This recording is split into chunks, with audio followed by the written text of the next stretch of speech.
Hi friends, இப்போ நம்ம மகாநதி பார்க்க போகிறோம். மகாநதியில் வந்துட்டு அதாவது நம்ம விஜயும் நம்ம குமரனும் வாக்கிங் போகிறாங்க.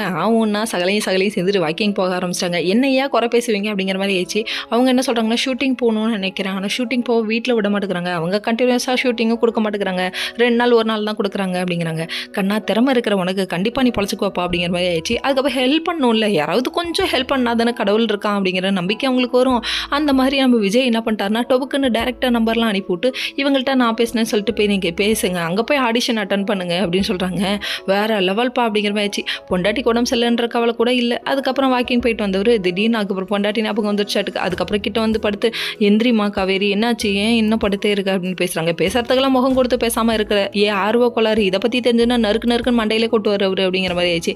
ஏமா, உன் கூட லைஃப்பில் ஒன்றாவே ஸ்டார்ட் பண்ணிட்டாரு, எப்படிமா அவர் உன்னை விட்டுட்டு போவார்னு நீ நினைக்கிற அப்படிங்கிற மாதிரி இருக்குது. சரி விடுங்க, இந்த பொண்ணுக்கு அறிவு கெட்டின மூளை அவ்வளோதான், நம்மளாம் அப்படிதாங்க நினைப்போம் அப்படிங்கிற மாதிரி ஆயிடுச்சு. என்னதான் இருந்தாலும் வாழ்க்கை இல்லையா அப்படிங்கிற மாதிரி ஆயிடுச்சு. அதுக்கப்புறம் நம்ம காவேரியை பார்த்தோன்னே எனக்கும் பச்சிக்கும்ல, ஸோ சாப்பிடணும்ல அப்படிங்கிற மாதிரி இருக்குங்க. எந்திரிமா, ஏஞ்சி போய் சாப்பிடுமா அப்படின்னு சொல்லிட்டாங்க. ஆனால் எந்திரிக்கவே இல்லைங்க. இன்னொரு பக்கம் நம்ம கங்கா புலம்பி தள்ளுறாங்க. எதுக்குன்னு பார்க்குறீங்களா, இவர் ஷூட்டிங்னு போகணுங்கிறாரு, இவரை நம்பி இவ்வளோ ட்ரெஸ் எல்லாம் நான் வாங்கி வச்சிருக்கேனே, நாளான்னைக்கு டெலிவரி பண்ணணும் அப்படின்னு சொல்லிட்டு கற்றுன்னு கத்துறாங்க.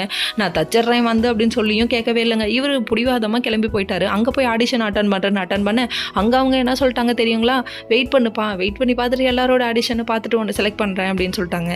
அது உன் ஃபோனுக்கு மெசேஜாக வரும்னு சொல்லி அனுப்பிட்டாங்க. போராடலாம் இப்படி தானா, பரோட்டாவுக்கு எதிர்ப்பு பார்க்கக்கூடாதுப்பா, பூரி கிடைச்சாலும் சாப்பிட்டுட்டு வந்துடணும் அப்படின்னு நினைக்கிறீங்க. சரி பரவாயில்ல விடுங்க. இது ஒரு பக்கம் இருந்தாலும் நம்ம காவேரி ஒரு பக்கம் தூங்கி எந்திரிக்க ராகினி வெறுப்பேத்த, ஐயோ இவன் அவனா வெறுப்பேற்றுறான்டா, இவன் வெறுப்பேற்றுற சீனை எங்கள் யாராலையும் பார்க்க முடியலடா அப்படிங்கிற மாதிரி இருக்குது. சரி பரவாயில்ல விடுங்க, க்ளோஸ் அப்பில் வெறுப்பேற்றிட்டு போட்டோம் அப்படிங்கிற மாதிரி ஆயிடுச்சு. Okay friends.